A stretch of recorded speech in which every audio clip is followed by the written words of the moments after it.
الحمد لله وكفى وسلام على عباده الذين اصطفى أما بعد فأعوذ بالله من الشيطان الرجيم بسم الله الرحمن الرحيم إن الذين ينادونك من وراء الحجرات أكثرهم لا يعقلون ولو أنهم صبروا حتى تخرج إليهم لكان خيرا لهم والله غفور رحيم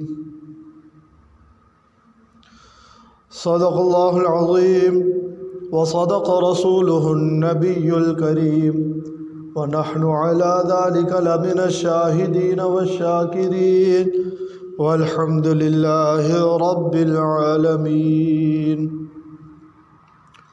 محترم سامعین کرام،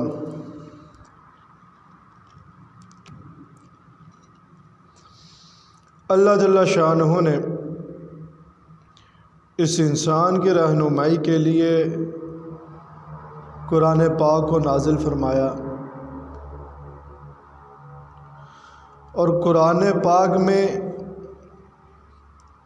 انسان کو زندگی گزارنے کے سارے طور و طریقے سکھائے۔ ہم سورہ حجرات میں جو ہدایات قرآن پاک نے بیان کی ہیں ان کا ذکر سن رہے ہیں گزشتہ کئی جمعوں سے۔ آج جو آیات مبارکہ آپ کے سامنے تلاوت فرمائی ہیں، ان آیات کے اندر اللہ پاک نے دو قسم کے آداب اس امت کو سکھائے ہیں۔ اس کا واقعہ کچھ اس طرح ہے کہ بنو تمیم کا ایک وفد وہ آپ صلی اللہ علیہ وسلم کی خدمت میں حاضر ہوا۔ آپ صلی اللہ علیہ وسلم حجرہ مبارکہ کے اندر اپنے کاموں میں مصروف تھے، اور جو قبیلہ آپ صلی اللہ علیہ وسلم سے ملنے آیا تھا، جو وفد ملنے آیا تھا، ان کے اندر کچھ تہذیب، کچھ آداب کی کمی تھی۔ انہیں طریقہ نہیں تھا کہ اگر اللہ کے نبی کی خدمت میں حاضری دینی ہے تو کیسے دینی ہے۔ چنانچہ وہ آپ کے حجرہ مبارکہ کے باہر کھڑے ہو گئے اور اونچی اونچی آواز سے کہنا شروع کر دیا، یا محمد اخرج الینا صلی اللہ علیہ وسلم، اے محمد باہر تشریف لائیے۔ اونچا اونچا پکارنا شروع کر دیا گھر کے باہر کھڑے ہو کر کہ گھر سے باہر تشریف لائیے، ہم آپ سے ملاقات کے لیے حاضر ہوئے ہیں، باہر آئیے۔ اللہ پاک کو یہ بے ادبی بہت زیادہ ناپسند آئی۔ اللہ پاک نے فوراً قرآن پاک میں آیات نازل فرما دیں، ان الذین ینادونک من وراء الحجرات۔ یہ جو بنو تمیم کا وفد آیا ہے، یہ ان کے اندر تہذیب اور آداب کی کمی ہے، انہیں آپ صلی اللہ علیہ وسلم سے ملاقات کرنے کا طریقہ معلوم نہیں ہے۔ ان لوگوں نے حجرے کے باہر سے آپ کو پکارنا شروع کر دیا کہ آپ باہر تشریف لائیے۔ اللہ پاک نے کیا فرمایا؟ اکثرہم لا یعقلون، کہ ان میں سے اکثر ناسمجھ ہے، انہیں آپ صلی اللہ علیہ وسلم سے ملاقات کرنے کا طریقہ معلوم نہیں ہے۔ تو پھر ملاقات کا طریقہ کیا تھا؟ وَلَوْ أَنَّهُمْ صَبَرُوا حَتَّى تَخْرُجَ إِلَيْهِمْ لَكَانَ خَيْرًا لَهُمْ۔ انہیں چاہیے تھا یہ حجرہ مبارکہ کے باہر آ کر بیٹھ جاتے اور آپ کے نکلنے کا انتظار کرتے۔ جب آپ اپنے ضروری کاموں سے فارغ ہو کر گھر سے باہر نکلتے تو اس وقت آپ سے ملاقات کرتے اور اپنے حالات اور جو بیان کرنے تھے وہ آپ سے بیان کر لیتے۔ اپنی جو ضرورتیں تھیں، اپنا جو مقصد تھا، جس مقصد کے لیے آنا چاہتے تھے، وہ مقصد اس وقت پورا کر لیتے۔ تو گھر کے باہر سے پکار پکار کر آواز دینا اللہ کے نبی، اللہ کو یہ بہت پسند تھا اپنے نبی کے لیے۔ تو اس واقعے کے اندر، ان آیات کے اندر اللہ پاک نے 2 آداب اپنی امت کو سکھائے ہیں، 2 آداب اپنی امت کو سکھائے ہیں۔ پہلا ادب کیا سکھایا ہے کہ کسی بڑے کو پکار کر بلانا یہ بے ادبی ہے۔ کسی بڑے کو پکار کر بلانا، اپنی طرف متوجہ کرنا، یہ بے ادبی میں شمار ہوتا ہے۔ آپ صلی اللہ علیہ وسلم اور صحابہ کرام کے معاملے میں، صحابہ کرام آپ صلی اللہ علیہ وسلم کے شاگرد تھے، تو صحابہ کو یہ تلقین کی جا رہی ہے، یہ ادب سکھلایا جا رہا ہے کہ جب کبھی آپ صلی اللہ علیہ وسلم سے ملاقات کرنی ہو تو گھر کے باہر کھڑے ہو کر اونچی اونچی آوازیں دے کر آپ صلی اللہ علیہ وسلم کو نہ بلایا کرو، اس سے آپ علیہ السلام کو تکلیف ہوتی ہے، بلکہ کیا کرو، وَلَوْ أَنَّهُمْ صَبَرُوا حَتَّى تَخْرُجَ إِلَيْهِمْ لَكَانَ خَيْرًا لَهُمْ، کہ گھر کے باہر بیٹھ جاؤ، صبر کر لو، جب آپ صلی اللہ علیہ وسلم اپنے کاموں سے فارغ ہو کر گھر سے باہر جس وقت بھی تشریف لائیں، اس وقت آپ صلی اللہ علیہ وسلم سے ملاقات کر لو۔ اب یہ آپ علیہ السلام کے بارے میں تو خاص طور سے یہ حکم نازل ہوا، لیکن عام طور پر بھی پوری امت کو یہی تلقین کی گئی ہے، اسی کا حکم دیا گیا ہے کہ استاد اور شاگرد کا جہاں بھی معاملہ ہو، بڑے اور چھوٹے کا معاملہ ہو، باپ اور بیٹے کا معاملہ ہو، مالک اور ملازم کا معاملہ ہو، جہاں بھی کوئی بڑے اور چھوٹے کے درمیان معاملہ ہو، چھوٹے کے لیے جائز نہیں ہے کہ اپنے بڑوں کو پکار کر بلائے،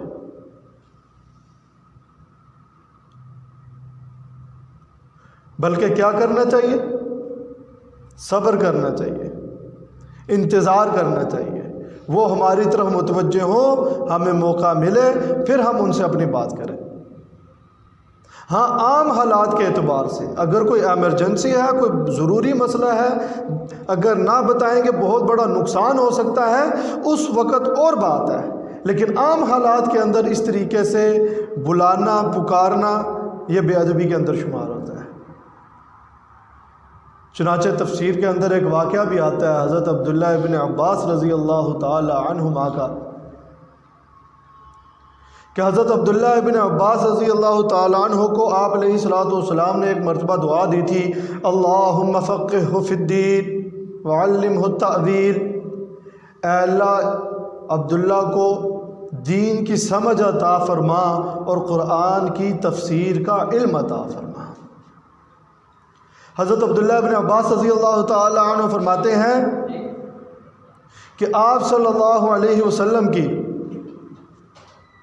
یہ جو دعا اللہ آپ علیہ السلام نے مجھے دی تھی، یہ دعا کیسے پوری ہوئی، اس کے پورے ہونے کی کیا صورت ہوئی کہ اے اللہ عبداللہ ابن عباس کو قرآن پاک کی تفسیر کا علم عطا فرما۔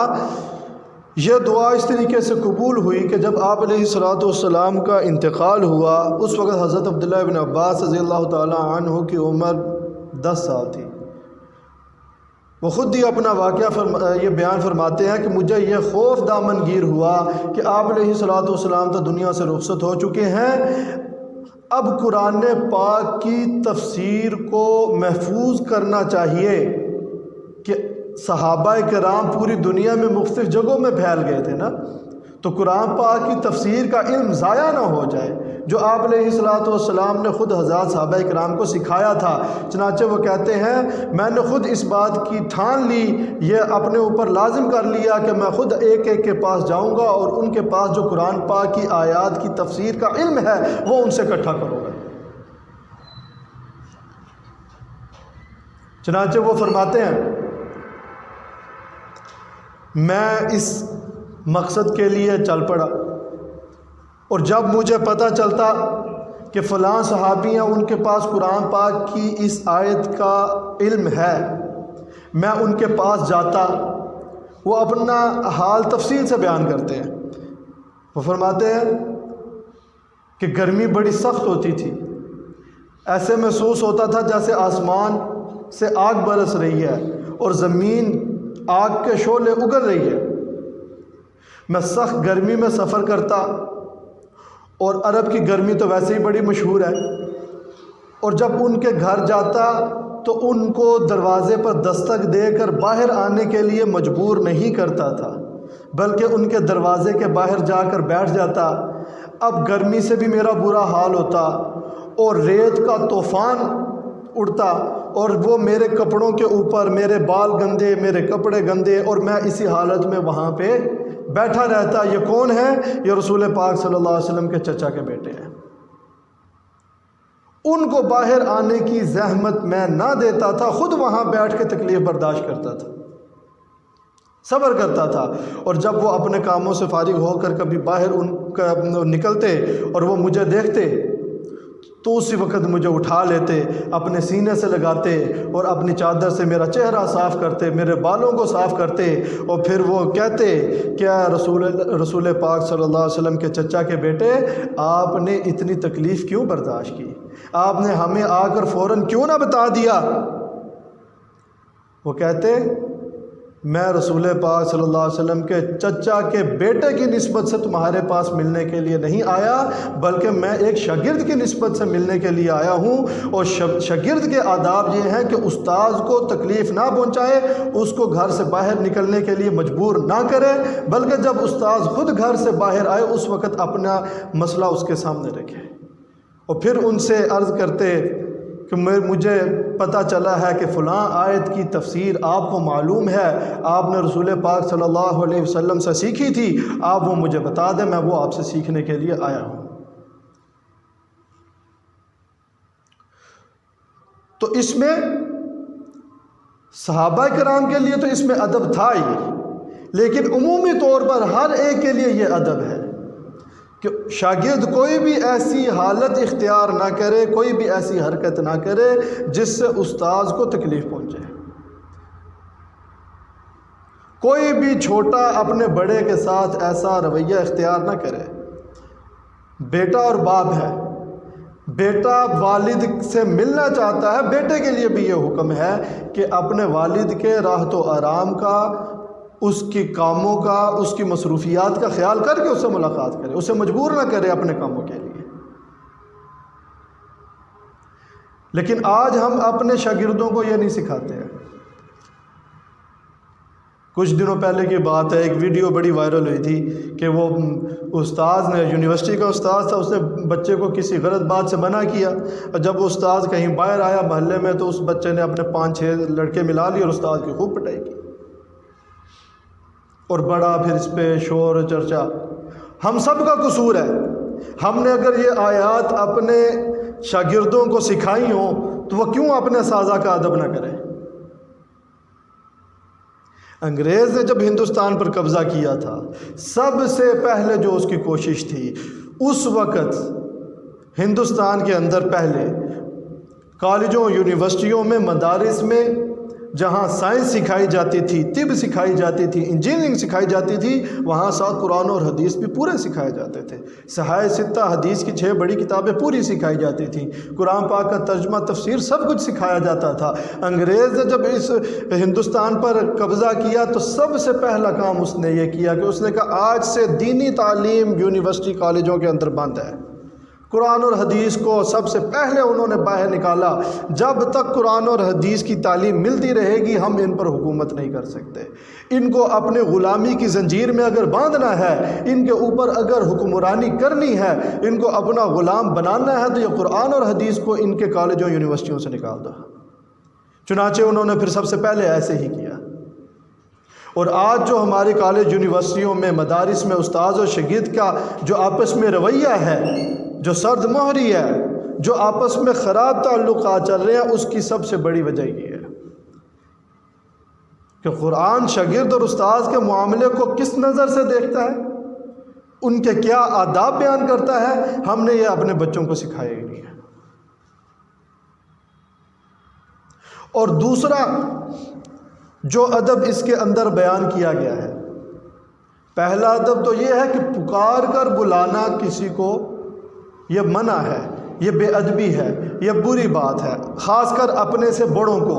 اور دوسری بات یہ ہے کہ اگر کسی کے پاس ملاقات کرنے کے لیے جا رہے ہو تو پہلے اس بات کا خیال کرو، کیا اس وقت میں اس سے ملاقات کرنے جا رہا ہوں، کیا وہ اس وقت ملاقات کرنا اس سے مناسب ہے کہ نہیں ہے؟ کیا یہ اس کے راحت و آرام کا وقت تو نہیں ہے؟ کیا یہ اس کی مصروفیات کا وقت تو نہیں ہے؟ یا اس وقت وہ تنہائی تو نہیں چاہتا، وہ میرے ساتھ ملاقات کو ناپسند تو نہیں کرتا؟ جب بھی کسی سے ملنے کے لیے جاؤ، پہلے اس سے جا کر مل لو، اس سے جا کے پہلے وقت لے لو۔ اگر وہ اس وقت مناسب سمجھتا ہے تو اس سے ملاقات کر لو، اگر وہ اس وقت ملنا مناسب نہیں سمجھتا تو اس وقت واپس چلے آؤ۔ قرآن پاک میں اللہ پاک نے سورۃ النور کے اندر پورے 2 رکوع اس موضوع کے اوپر بیان کیے ہیں کہ لوگوں کے ساتھ ملاقات کے آداب کیا ہیں، ان کے گھر پہ جا کے ان سے ملنا کس طریقے سے چاہیے۔ چنانچہ اگر کسی کے پاس ملنے جا رہے ہیں تو پہلے اس بات کا خیال کرنا ہے کہ یہ اس کے راحت و آرام کا وقت تو نہیں ہے، میں جا کر اس کے راحت و آرام میں خلل تو نہیں ڈال رہا، یا یہ اس کی ایسی مصروفیت کا وقت تو نہیں ہے کہ اس وقت اگر میں اس سے جا کے ملاقات کروں گا تو اس کی مصروفیات میں حرج واقع ہوگا اور اسے ناپسند ہوگا اور اسے تکلیف پہنچے گی۔ بلکہ ہم تو بڑا برا بنا جاتے ہیں۔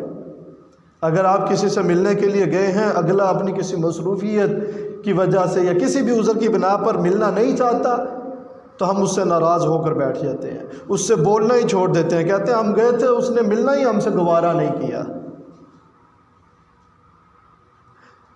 جبکہ شریعت کیا کہتی ہے؟ وَإِنْ قِيلَ لَكُمُ ارْجِعُوا فَارْجِعُوا هُوَ أَزْكَىٰ لَكُمْ، اگر تم کسی سے ملنے کے لیے گئے ہو اور وہ اس وقت تم سے ملنا نہیں چاہتا، اس نے کہا تم واپس چلو جاؤ، ارجعوا، تم بھی واپس آ جاؤ، هُوَ أَزْكَىٰ لَكُمْ، یہی تمہارے لیے زیادہ پسندیدہ ہے، ذَلِكَ خَيْرٌ لَكُمْ إِن كُنتُمْ تَعْلَمُونَ، اور اسی میں تمہارے لیے بہتری ہے اگر تمہیں ساری بات پتہ چل جائے۔ لیکن ہوتا کیا ہے، ہم آگے سے ناراض ہو کر بیٹھ جاتے ہیں۔ آج میزبان کے حقوق تو، مہمان کے حقوق تو سارے بیان کرتے ہیں کہ کوئی مہمان کسی کے پاس چلا جائے تو میزبان کے ذمہ یہ بھی حق ہے، یہ بھی حق ہے، اس کے راحت و آرام کا بھی خیال رکھے، اس کے کھانے پلانے کا بھی اس کا اہتمام کرے، اس کو کسی قسم کی تکلیف نہیں پہنچنی چاہیے، ہر قسم کی سہولتیں اسے میسر ہونی چاہیے۔ لیکن مہمان کے ذمہ بھی کوئی حقوق آتے ہیں میزبان کے کہ کوئی نہیں؟ کہ مہمان ایسے وقت میں نہ جائے جس سے میزبان کو تکلیف پہنچے، اس کا کوئی خیال نہیں کرتا۔ جب دل کیا فوراً آ دھمکے، مہمان مہمان بنے وبال جان نہ بنے۔ اگلا اس وقت ملنے کو تیار بھی ہے کہ نہیں، ہم اس کی پرواہ نہیں کرتے۔ جبکہ آپ علیہ الصلوۃ والسلام کا معمول کیا تھا؟ کسی کے دروازے پر جاتے ملنے کے لیے، السلام علیکم ورحمۃ اللہ وبرکاتہ، ادخل، اونچی آواز سے سلام کہتے اور اجازت مانگتے کہ میں اندر داخل ہو جاؤں۔ جواب نہیں آیا، پھر کچھ دیر بعد دوسری دفعہ کہتے السلام علیکم ورحمۃ اللہ وبرکاتہ، ادخل، میں داخل ہو جاؤں، کوئی جواب نہیں آیا۔ تیسری دفعہ بھی پھر کہتے تھے، اگر جواب نہ آتا تو واپس چلے آتے تھے، اور آپ اس چیز کا برا نہیں مناتے تھے۔ 3 دفعہ اجازت لینا مسنون ہے۔ اگر اگلے آدمی کو آواز پہنچ گئی اور وہ آپ سے ملنا نہیں چاہتا، وہ جواب نہیں دے رہا، تو اب اس پہ برا نہیں منانا چاہیے۔ آپ علیہ الصلوۃ والسلام ایک صحابی سے ملنے کے لیے ایک دفعہ تشریف لے گئے، مدینہ سے 3 میل کے فاصلے پہ ان کا گھر تھا۔ اب آپ نے جا کر اونچی آواز سے کہا السلام علیکم ورحمۃ اللہ وبرکاتہ، تم پر اللہ کی سلامتی ہو، اللہ کی رحمت ہو، اللہ کی برکتیں ہوں۔ وہ صحابی سن تو رہے تھے، پر انہوں نے کہا اگر میں نے وعلیکم السلام کہہ دیا تو اللہ کے نبی کو اجازت دے دی تو اللہ کے نبی آ جائیں گے، لیکن میں ایسے کرتا ہوں، دل میں جواب دے دیتا ہوں تاکہ اللہ کے نبی دوبارہ مجھے سلام کرے تو اللہ کے نبی کی دعا مجھے اور زیادہ لگ جائے گی کہ تم پر اللہ کی سلامتی ہو، اللہ کی رحمت ہو۔ اب انہوں نے دل میں جواب دیا، اندر کھڑے سن رہے تھے۔ اللہ کے نبی نے پھر اونچی آواز سے کہا السلام علیکم ورحمۃ اللہ وبرکاتہ، انہوں نے پھر دل میں جواب دیا۔ اللہ کے نبی پھر خاموش۔ پھر تیسری دفعہ اونچی آواز سے جواب دیا السلام علیکم ورحمۃ اللہ وبرکاتہ. وہ پھر بڑے خوش، اللہ کے نبی کی دعائیں مل رہی ہیں، اور دل دل میں کہا وعلیکم السلام ورحمۃ اللہ. اب جب 3 دفعہ سلام کر لیا، اللہ کے نبی ناراض نہیں ہوئے، اللہ کے نبی نے برا نہیں منایا، بلکہ واپس چلے گئے. اب جب انہوں نے دیکھا اللہ کے نبی واپس جا رہے ہیں، پھر دوڑے دوڑے آئے، یا رسول اللہ میں تو سن رہا تھا آپ کا سلام، میں تو جواب بھی دے رہا تھا، کیوں ایسا کیا؟ آپ کی دعائیں لینا چاہتا تھا یا رسول اللہ، کہ آپ دعا دے رہے ہیں تم پر اللہ کی سلامتی ہو، تم پہ اللہ کی رحمت ہو. آپ نے فرمایا بھائی دعائیں لینے کا یہ طریقہ ٹھیک نہیں ہے، اس کو جواب دے دینا چاہیے، مل لینا چاہیے اس سے. لیکن آپ علیہ الصلوۃ والسلام نے یہ سبق دیا ہے کہ مہمان بنے وبال جان نہ بنے. اگر وہ نہیں ملنا چاہتا، اگر میزبان نہیں ملنا چاہتا تو مہمان کو برا نہیں منانا چاہیے. اس وقت جب بھی کسی سے ملاقات کرنی ہے اس چیز کا خیال کرنا چاہیے، یہ اس کے راحت و آرام کا وقت تو نہیں ہے، یا اس کے مصروفیات کا وقت تو نہیں ہے، یا یہ وقت اس کی تنہائی کا تو نہیں ہے، وہ بیوی بچوں کے ساتھ اکیلا رہنا چاہتا ہے، اس وقت کسی سے ملنا نہیں چاہتا. لیکن ہم کسی چیز کے پابند نہیں ہیں، بس جو دل میں آیا. اور آج کل ایک جو نئی ملاقات شروع ہوئی ہے نا، یہ موبائل فون کی کال بھی آدھی ملاقات ہوتی ہے. ہم اس میں خیال نہیں کر رہے ہوتے کہ میں کال کر رہا ہوں، اگلے کی نماز کا وقت تو نہیں ہے. کئی دفعہ جمعے پہ ادھر بیٹھ کر بیان کر رہا ہوتا ہوں، کال آ جاتی ہے، اچھا جی روٹیاں لے آنا، اچھا ٹھیک ہے جی لے آئیں گے. اب بھائی دیکھ تو لو، جمعے کا دن ہے، 1:30 بجے کا وقت ہے، کوئی اس وقت جمعہ ہو رہا ہوگا. یا رات 2 بجے ایک دفعہ فون آیا، 2 بجے، جی وہ واش روم میں وضو کرنے سے وضو ہو جاتا ہے. میں نے کہا بھائی یہ 2 ٹائم دیکھ رہے ہیں آپ؟ وہ کہتے ہیں جی میں نے سوچا شاید آپ تہجد کے لیے اس وقت اٹھے ہوں گے. میں نے کہا میں اٹھا بھی ہوتا تو تہجد کے لیے اٹھنا تھا، تمہارے فون کے لیے تو نہیں تھا اٹھنا میں نے. تو فون بھی آدھی ملاقات ہے. تو فون کرتے وقت بھی مفتی شفیع رحمۃ اللہ علیہ نے معارف القرآن میں سورۃ النور میں جہاں وہ 2 رکوع آئے ہیں لوگوں سے ملاقات کے لیے، وہاں اس کو تفصیل سے بیان کیا ہے کہ جب بھی کسی کو فون کرنا ہے اس بات کا خیال کر کے کہ یہ وقت اس کے راحت و آرام کا ہے کہ نہیں ہے. اگر راحت و آرام کا ہے یا اس کی نماز کا وقت ہے تو میں اس وقت اس کو فون کر کے بار بار تنگ نہ کروں. اور پھر بعض دفعہ اس طرح ہوتا ہے کہ ہم نے بہت لمبی بات کرنی ہوتی ہے، آدھے گھنٹے کی بات ہو جائے گی، پونے گھنٹے کی بات ہو جائے گی.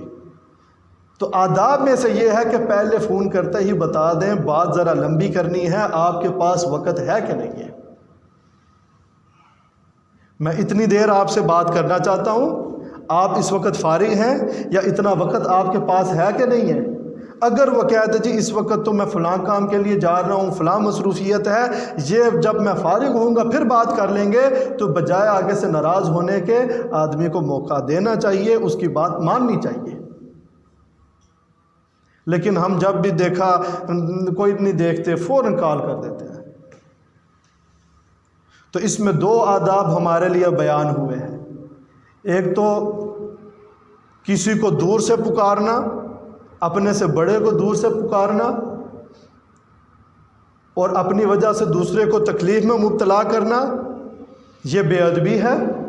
اور دوسرا، اگر کسی سے ملاقات کرنی ہے تو ملاقات اس طریقے سے کرنی ہے کہ میں مہمان بن کر جا رہا ہوں، میزبان کے اوپر میں بوجھ نہ بنوں، اس کو میں تکلیف کے اندر مبتلا نہ کروں، اس کو میں پریشانیوں کے اندر مبتلا نہ کروں، میں اس کے لیے وبال جان نہ بنوں، بلکہ اس کا وقت دیکھ کر اس کے لیے مناسب وقت تلاش کر کے، بلکہ اس سے آدمی بات کر سکتا ہے میں فلاں آپ سے فلاں کام کے لیے ملنا چاہتا ہوں، کہ آپ کے پاس وقت ہے کہ نہیں ہے. پھر جو وہ مناسب وقت بتا دے اس وقت آپ ان سے مل لیں. اللہ جل شانہ سے دعا ہے اللہ پاک صحیح معنوں میں دین کو سیکھ کر اس کے مطابق عمل کرنے کی توفیق عطا فرمائے. وآخر دعوانا الحمد للہ رب العالمین.